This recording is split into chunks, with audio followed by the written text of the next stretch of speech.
Real number এই চ্যাপ্টারটি সিবিএসসির first chapter. তো আমি সিবিএসসি বুক থেকে মেনলি পড়াচ্ছি। এই আর.ডি. শর্মার একটা অবজেক্টিভ বই রয়েছে।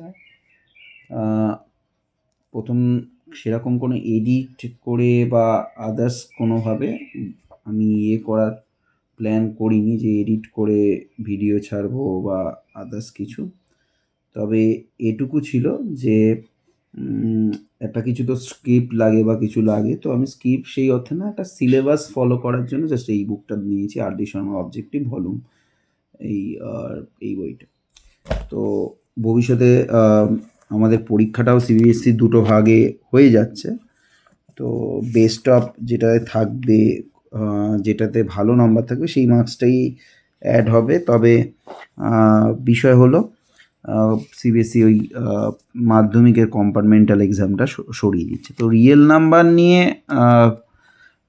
যদি চ্যাপ্টার বানাতে হয় তো লাস্ট 2 বছর ইউক্লিড ডিভিশন লেমা এই জিনিসটা হচ্ছে লাস্ট 2-3 বছর ওই কোভিডের আগে থেকে, কোভিডের টাইম পিরিয়ডটা থেকে ডিলিটেড থাকছে কোভিডের পরপর। ইউক্লিড ডিভিশন লেমা সেরম কিছু না।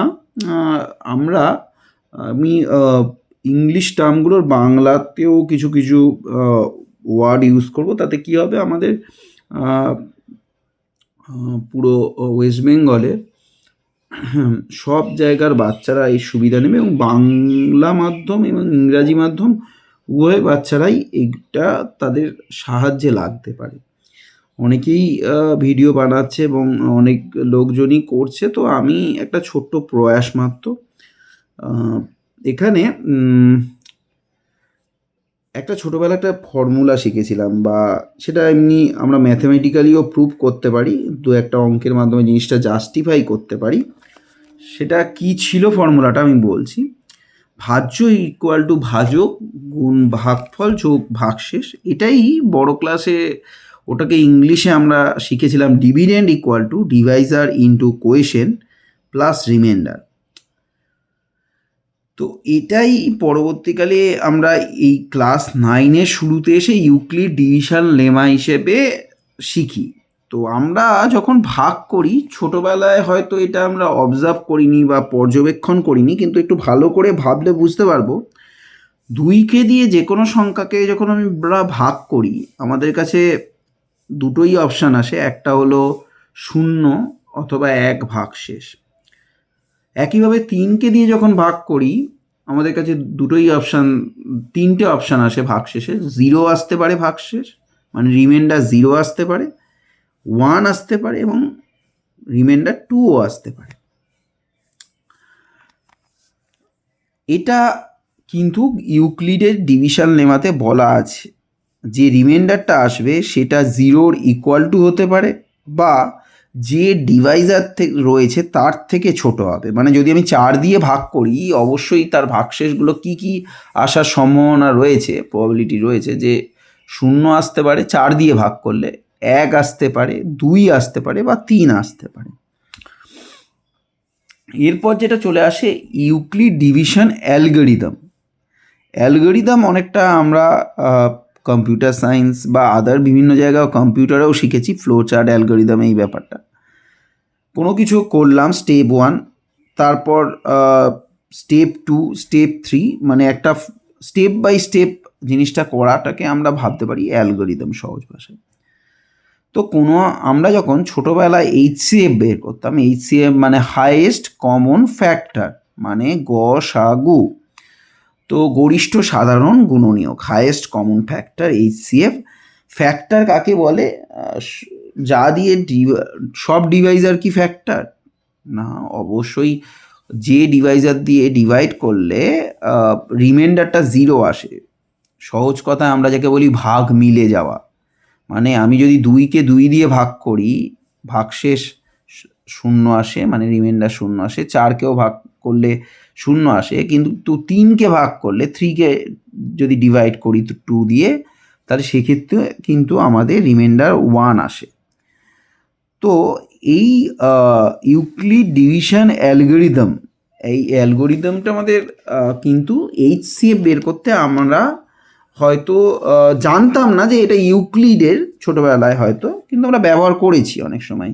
HCF যারাই শিখেছে ছোটোবেলায় ডিভিশন মেথডে, তারা এইটা শিখেছে যে প্রথমে যে রিমাইন্ডারটা পেলাম কোনো দুটো বড় লার্জ নাম্বারে আমরা HCF বের করছি, তারপর হচ্ছে যে রিমাইন্ডারটা পেলাম সেটা দিয়ে ওই লাস্ট ডিভাইজারটাকে আবার ডিভাইড করতাম, সেটা দিয়ে আবার যে রিমাইন্ডারটা পাবো সেটা দিয়ে আবার লাস্ট ডিভাইজারটাকে ডিভাইড করে যাব। ততক্ষণ এই কাজটা করে যাব যতক্ষণ না রিমাইন্ডার 0 হচ্ছে, মানে ভাগশেষ 0 না হওয়া পর্যন্ত এই কাজটা করে যাব।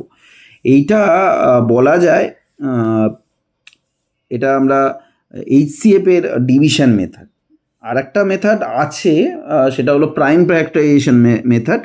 প্রাইম ফ্যাক্টরাইজেশন মেথড বাংলায় বললে উৎপাদকে বিশ্লেষণ।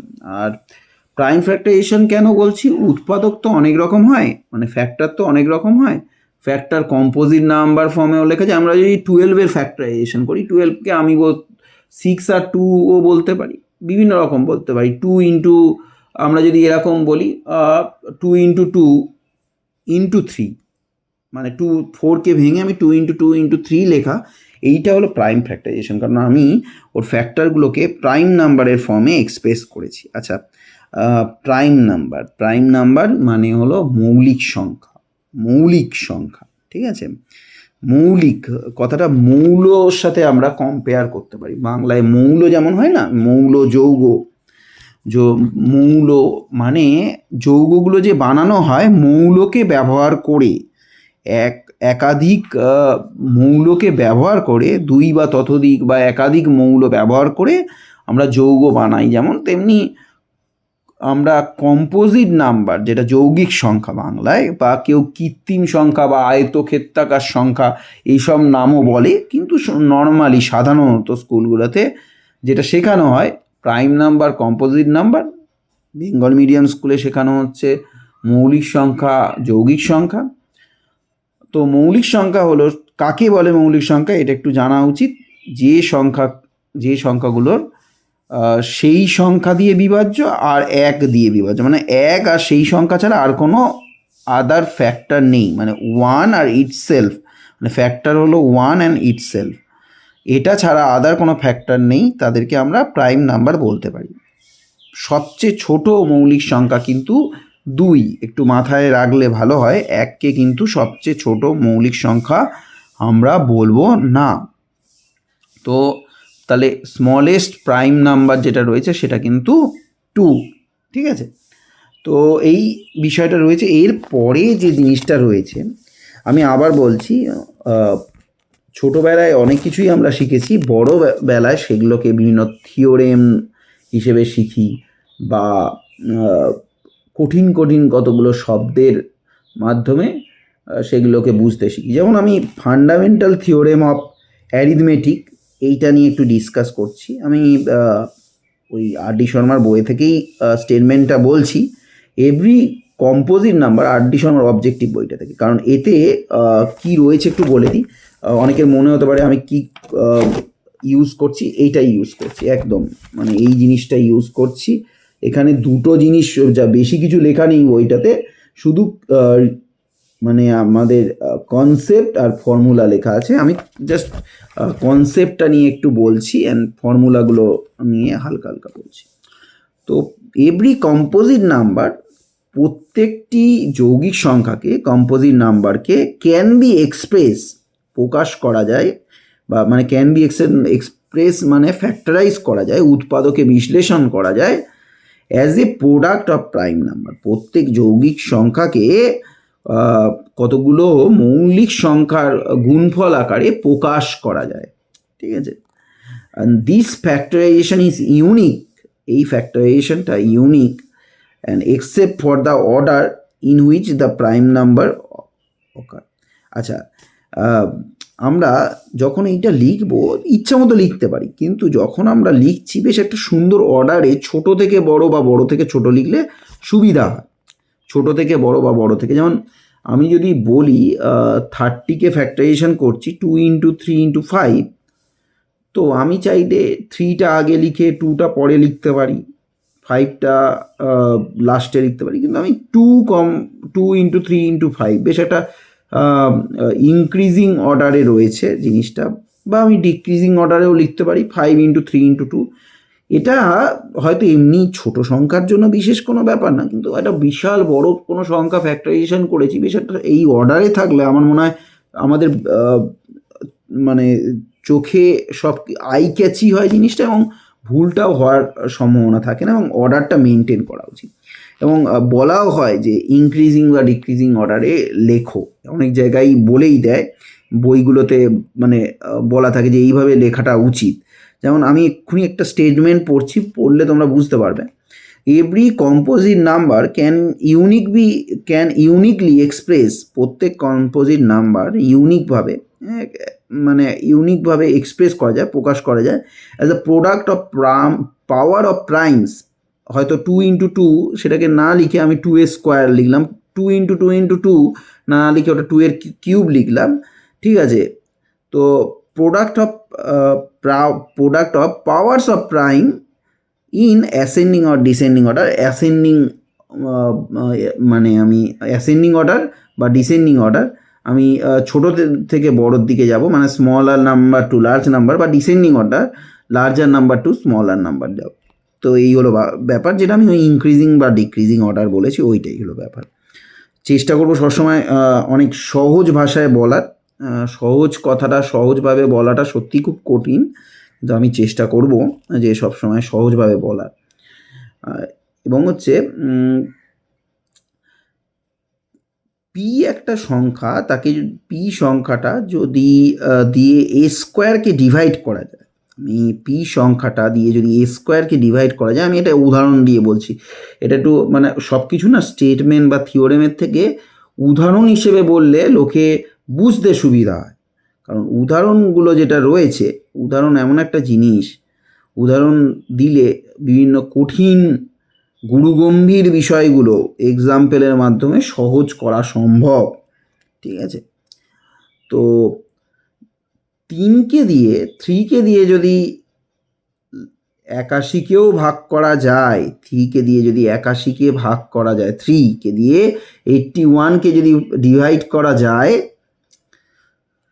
3কে দিয়ে 9কেও ডিভাইড করা যাবে, তাহলে কোনো আমি, বা সেটা আমি 5 দিয়েও বলতে পারি, 5 দিয়ে যদি 625কে ডিভাইড করা যায়, কোনো একটা নাম্বার দিয়ে যদি তার মানে পূর্ণবর্গ সংখ্যাটাকে আমি, কোনো একটা পূর্ণবর্গ সংখ্যাকে আমি ভাগ করছি, তার মানে তার বর্গমূলটাকেও সেই সংখ্যা দিয়ে, সেই মৌলিক সংখ্যা দিয়ে ভাগ করা যাবে। আবার বলছি, কোনো একটা মৌলিক সংখ্যা দিয়ে কোনো একটা পূর্ণবর্গ সংখ্যাকে আমি ভাগ করা যাচ্ছে, মানে সেটা তার উৎপাদক, ভাগ মিলে যাচ্ছে, একদম সহজ ভাষা, যেখানে রিমাইন্ডার 0, তার মানে জানবে যে তার বর্গমূল সেই পূর্ণবর্গ সংখ্যাটার বর্গমূলও সেই মৌলিক সংখ্যা দিয়ে বিভাজ্য।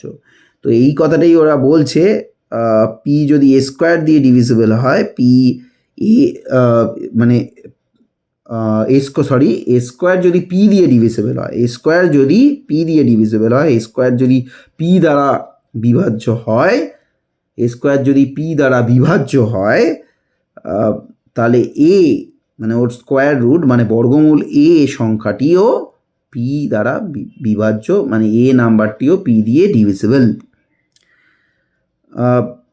কেউ যদি বলে পজিটিভ প্রাইম নাম্বারের সংখ্যা কত, ইনফাইনাইটলি মেনি, এগুলো আজকাল অ্যাসারশন রিজন হিসেবে এমসিকিউ বা বিভিন্নভাবে ঘুরিয়ে জিজ্ঞাসা করতে পারে। দেয়ার আর লিমিটেড নাম্বার অফ, অ্যাসারশনে দিয়ে দিল limited number of prime number, বা দেয়ার আর লিমিটেড প্রাইম নাম্বার বলে একটা অ্যাসারশন দিয়ে দিল, রিজন হিসেবে কিছু দিয়ে দিল। তো এই আইডিয়াগুলো আমার মতে ক্লিয়ার থাকা উচিত।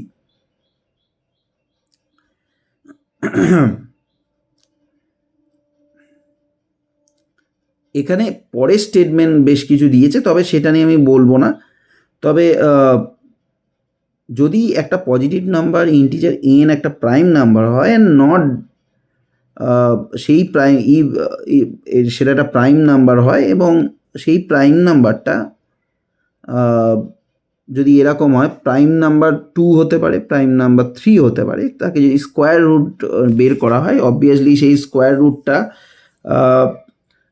কীরকম হবে, স্কোয়ার রুটের ভ্যালুটা কোনো একটা প্রাইম নাম্বারের যদি আমি স্কোয়ার রুট বের করার চেষ্টা করি, অবভিয়াসলি সেই স্কোয়ার রুটটা ওর ইকুয়াল টু বা লেস হবে, ইকুয়াল টু বা লেস হবে, এই ব্যাপারগুলো একটু নিয়ে বলতে হবে। তবে আমি এটুকু বলি যে প্রাইম নাম্বারের যখন স্কোয়ার রুট বের করি, সেটা কিন্তু প্রাইম নাম্বারের স্কোয়ার রুট একটা ইরেশনাল নাম্বার হবে, কারণ কি একটা মৌলিক সংখ্যা 2-এর স্কোয়ার রুট আমি জানি, √2 হলো একটা ইরেশনাল নাম্বার, অমূলদ সংখ্যা। মূলদ সংখ্যা কাদেরকে বলি, যাদের p/q আকারে প্রকাশ করা যায়, p/q টার্মে এক্সপ্রেস করা যায়, ঠিক আছে। তো আমি এটা আমি একটা আমার ছোট মানে লক্ষ্য আছে যে পড়ার, আমার তো একটা খুব মানে কম্প্যাক্ট পড়ানোর শিডিউল রয়েছে, তার মধ্যে সময় বের করে করে কিছু কিছু টাইমে আমি ভিডিও বানিয়ে দেওয়ার চেষ্টা করব বাচ্চাদের জন্য, এবং সেটা এডুকেশন রিলেটেড ভিডিও, যেটা কিনা এরকম ম্যাথ, ফিজিক্স, 9, 10, 7, 8-এর বাচ্চাদের সবাইয়ের জন্যেই টুকটুক করে বানাবো। তোমরা যারা দেখবে, এটুকু বলতে পারি, হয়তো বেশ কিছু জিনিস আগে থেকেই তোমরা জানো, তা সত্ত্বেও আমার এটুকু আশা করি যে জিনিসটা শুনলে আমাদের বেসিক আইডিয়া ক্লিয়ার হয়ে যাবে। কারণ নাম্বার সিস্টেম বা পিওর নাম্বার বলতে পারো একটা আন্ডাররেটেড বিষয়, খুবই জিনিসটা শেখানো হয় না, কিন্তু প্রয়োজনীয় জিনিস যা শেখানো হয় না, প্রয়োজনীয় জিনিস যেটা শেখানো হয় না। তো এই নাম্বার, এটা একটা ব্যাপার, কিন্তু আমি অনুভব করলাম যে এই জিনিসটা শেখানো উচিত, এবং p/q আকারে এক্সপ্রেস করা যায়, p/q আকারে এক্সপ্রেস করা যায়, মানে মূলদ সংখ্যাকে, রেশনাল নাম্বারকে p/q আকারে এক্সপ্রেস করা যায়। মানে অনেকে বলতে পারে শূন্য কি, তাহলে মূলদ মানে 0 কি রেশনাল? হ্যাঁ, 0কেও এক্সপ্রেস করা যায়, 0/1 এরম আমরা লিখতে পারি, 0/1 0ই হয়, তো 0কে লেখা যেতে পারে। এবং অবভিয়াসলি যে p/q আকারে লেখা যাবে, p আর qটা যেন সিম্পলিফাইড ফর্ম হয়, মানে আমাদের সোজা ভাষায়, ঘরোয়া ভাষায় কাটাকুটি করে একদম সিম্পলিফাই ফর্মে, একদম ক্যান্সেল আউট হয়ে একদম যেটা সিম্পলিফাই ফর্ম, p/q হচ্ছে কোপ্রাইম হবে, পরস্পর মৌলিক। কোপ্রাইমের আর একটা শব্দ আমি বলতে পারি, রিলেটিভলি প্রাইম, কোপ্রাইম, p/q কোপ্রাইম হবে। কোপ্রাইম নাম্বার কাদেরকে বলে? যাদের HCF 1, p/q কোপ্রাইম তখনই হবে HCF 1, মানে অনেকে আরও সহজভাবে বলতে গেলে p/q এর সাধারণ উৎপাদক 1, মানে 1, ঠিক আছে, সেটা কোপ্রাইমেরও ডেফিনেশন হয়ে গেল বলতে গেলে। আর কিউ যে নাম্বারটা রয়েছে, কিউ নাম্বারটা যদি সে রেশনাল হয়, 2 to the power something and 5 to the power something আকারে এক্সপ্রেস করা যাবে। যেমন আমি একটু সহজ করে বলি, বা এটা সুবিধা হবে নিশ্চয়ই, অ্যান্ড সবাই বুঝতেও পারবে। 5/10, ঠিক আছে, 5/10 তো একটু সহজ হয়ে গেল, একটু কিছু 3/10, 10 যে নাম্বারটা, সেটা 2 টু দি পাওয়ার 1 অ্যান্ড ভাঙলে 5 টু দি পাওয়ার 1 হচ্ছে। তার মানে 3/10কে ইজিলি কিন্তু আমি একটা টার্মিনেটিং ডেসিমেলে চেঞ্জ করতে পারবো। আমাদের 3/10কে 0.3-তে চেঞ্জ করতে পারবো।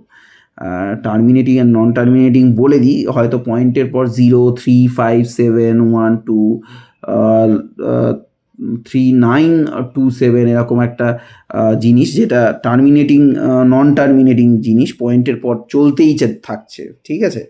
এবং সেই পয়েন্টের পর চলতে থাকাটা একটা হতে পারে, সেটা একটা প্যাটার্ন মেনে হতে পারে, যেমন 0.377777 চলতেই থাকছে, তার মানে 0.37-এর মাথায় একটা বার ইউজ করব, বা 0.37 পৌনপুনিক যেটা আমরা বলতাম, একটা বার ইউজ করে থাকতে পারি। মানে আমাদের ওটা রিপিটিং বা রেকারিং হচ্ছে, মানে চলতেই থাকছে জিনিসটা, কিন্তু রিপিট হচ্ছে, মানে চলতে ফিরে ফিরে আসছে, পুনরাবৃত্ত, মানে জিনিসটা যেটা বারবার ফিরে ফিরে আসে, মানে একই জিনিস ফিরে আসে।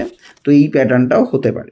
এবং কেউ বলতে পারে, আচ্ছা 1/2 নাম্বারটা নিয়ে, 1/2 মানে তাকে লেখা যায় 1 2 to the power 1 and into 5⁻0। আমি যে ওই বললাম 2⁻n সামথিং ইন্টু 5⁻, সামথিং আকারে এক্সপ্রেস করা যায়। আচ্ছা, অনেক সময় বলতে পারে যে এই ধরনের জিনিস অনেক সময় বলে 6⁻n বা 4⁻n, মানে 4-এর পাওয়ারে কিছু একটা আছে, 4⁻3 হতে পারে, 4 ইনফাইনাইট কিছু একটা, ইনফাইনাইট না বলে একটা স্পেসিফিক কিছু একটা সার্টেন নাম্বার, 1000, 4⁻7 যাই থাকুক, তার এন্ডিং ডিজিট যেটা ইউনিট প্লেসে, ওটা মানে যে ওইটা করে 4⁻7 করে যে নাম্বারটা আসবে তার ইউনিট প্লেসে কখনোই 0 আসবে না। আচ্ছা, 0 আসার জন্য সেই নাম্বারটার মধ্যে দুটো জিনিস থাকা দরকার, 2 আর অথবা 5 থাকা দরকার। তো 2-5 যদি না থাকে সেখানে 0 আসা মুশকিল, ঠিক আছে? কারণ আমরা ছোটোবেলায় পড়েছি যে নর্মালি ভেবে দেখি না 5-এর স্কোয়ার করছে 25 আসছে, কিন্তু যখনই তার মধ্যে একটা 2 ফ্যাক্টর চলে আসবে তো ইউনিট প্লেসে 0 চলে আসবে। এখানে দু একটা আইডিয়া ছোটোবেলায় আমরা করেছি যেটা, সেইটা একটু বলি, যে অনেক কিছু আইডিয়া আমরা ছোটোবেলায় শিখেছি কিন্তু আমরা সেটা হয়তো না বুঝে অনেক সময় করেছি। যেমন আমাদেরকে যদি বলতো দুটো অড আর ইভেন নাম্বার, দুটো ইভেন নাম্বার ধরতে, তো আমরা 2m বা 2x plus 2x, 2x plus 2 ধরতাম ইভেন নাম্বার। বা পরপর দুটো নাম্বার যদি ধরতে বলতো, আমরা ধরে নিতাম এরকম নাম্বার, একটা x আর একটা x প্লাস 1, বা ধরতাম 2x, 2x প্লাস 1, ঠিক আছে? মানে একটা আসলে যে কোনো ইভেন নাম্বারকে, মানে জোড় সংখ্যাকে 2x আকারে লেখা যায় বা 2m আকারে লেখা যায়। এবং কেউ যদি বললো, কেউ একটা, এখান থেকে কিন্তু কনসেপচুয়াল কোশ্চেনও বিভিন্ন সময় পেতে পারি, বললো তিনটে নাম্বার আছে x প্লাস 2, মানে কমা দিয়ে x প্লাস 2, আর আর একটা কমা দিয়ে x প্লাস 4। এই নাম্বারগুলো কোন নাম্বার দিয়ে বিভাজ্য বলে 4টে অপশান দিয়ে দিল। এটা আসলে 2 দিয়ে বিভাজ্য, কারণ 2 যোগ করে গেছে। আমরা কখনো যদি অবজার্ভ করি যে 3 দিয়ে যে নাম্বার ডিভিজিবল, সেটা আসলে +3 হতে গেছে।